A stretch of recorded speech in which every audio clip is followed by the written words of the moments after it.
E aí, tudo bem? Hoje a gente vai falar sobre globalização. A globalização é um termo elaborado na década de 1980 para descrever o processo de intensificação da integração econômica e política internacional. Desculpa, a gente está com problemas técnicos aqui. Marcado pelo avanço de sistemas de comunicação e transporte, por se caracterizar um fenômeno de caráter mundial. Muitos autores preferem utilizar o termo mundialização. A partir desse momento você vai ver nesse vídeo os aspectos positivos e os aspectos negativos da globalização.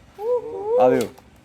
Bom dia, eu sou o Bernardo e eu vou falar um pouco sobre os aspectos positivos da globalização. Vou falar um pouco sobre os aspectos científicos. Esse aspecto faz com que ocorra mais rápidos e eficientes os avanços nas áreas de medicina, genética, biomedicina, física, química, entre outros.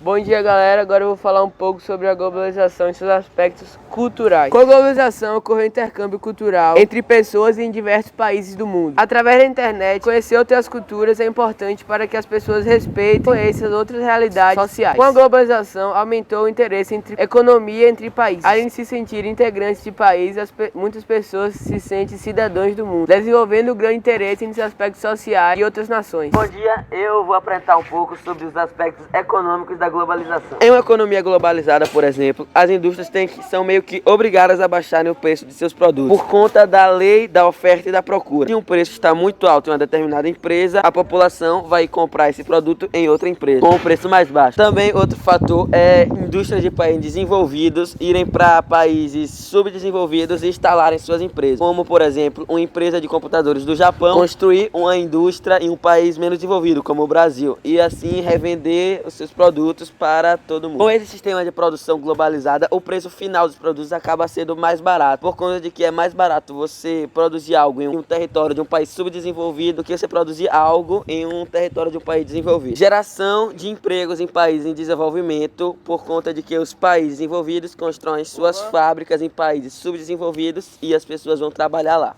Agora eu vou falar sobre os aspectos negativos da globalização. Um dos principais aspectos negativos da globalização é a forte contaminação de vários países em um caso de uma crise econômica em um país ou um bloco econômico de grande importância. O exemplo mais claro dessa situação é a crise econômica de 2008, que aconteceu lá nos Estados Unidos. E rapidamente ela se espalhou pelos 4 cantos do mundo, gerando então desemprego, falta de crédito nos mercados, quedas absurdas em bolsas de valores, falências de empresas, a diminuição de investimentos e muita desconfiança. O mesmo aconteceu em 2011 na Europa. Continuando sobre os aspectos negativos, eu, Luiz Eduardo, vou falar. A globalização favorece a transferência de empresas e empregos. Países que oferecem boas condições costumam chamar a atenção de empresas de outros países para botarem franquias em seu território. Este fato acaba ocasionando desemprego, principalmente nos países mais desenvolvidos. Um bom exemplo é o que está ocorrendo na Europa desde o século XX. Muitos países da Europa acabam transferindo suas bases para países asiáticos que estão começando a evoluir agora, como China, Taiwan e Singapura.